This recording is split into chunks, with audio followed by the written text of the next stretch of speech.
The show is about to start. You have to show a look, have a look, or give a look. Face it. Celebrity News Update. Maha Salvador todo alaga sa baby nila ni Rambo Nunes. Paalala lamang po, ang bidyong ito ay base lamang sa mga nakalap na impormasyon na nag-viral at naging usap-usapan ngayon sa mga social media platforms. Super sipag ni Maha Salvador sa pag-update sa mga fanny niya tungkol sa pagbubuntis niya.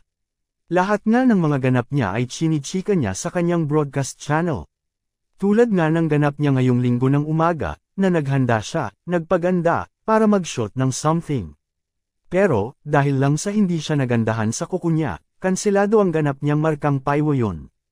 Hello, good morning. Hi guys, ginawang vlog. Nakaayos tayo today, kasi dapat meron akong iso-shoot na something, but hindi ako happy sa nails ko. Ang shock niya, kaya reschedule. Sayang ang ganda. So, nag-decide ako na mag-walk na lang. Tinamad na rin akong magpunta ng basement. Sakto ang weather ngayon sa buntis. Hindi malamig, hindi mainit, sabi pa ni Maha, na nasa Canada nga ngayon. At syempre, isa rin sa ginawa niya, o pinakita ay ang todo-todong pag-aalaga sa baby sa sinapupunan niya. Nagpa-glucose test and ultrasound check-up nga siya, kaya sure nga na magiging healthy ang baby nila ni Rambo Nunes. At syempre, ina-update niya ang mister niya na pinadadalhan nga niya ng mga photo niya. Hi dada, sabi niya sa photo na lantad ang tiyan niya, at ang ganda-ganda pa rin niya. Maha Salvador is well on her way to motherhood.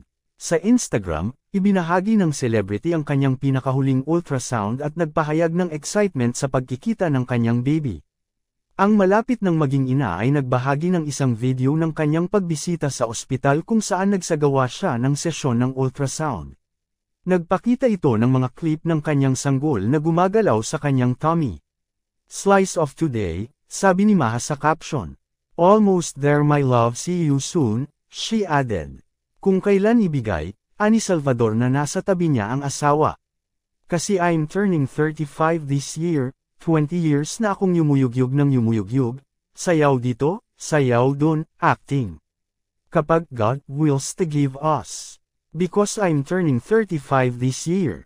I have been dancing and acting for the past 20 years. Ano ang masasabi mo tungkol dito? Magkomento lamang po, at para laging updated sa mga susunod na chika, huwag kalimotang mag-like, share, subscribe at click the notification bell para sa mga latest news update.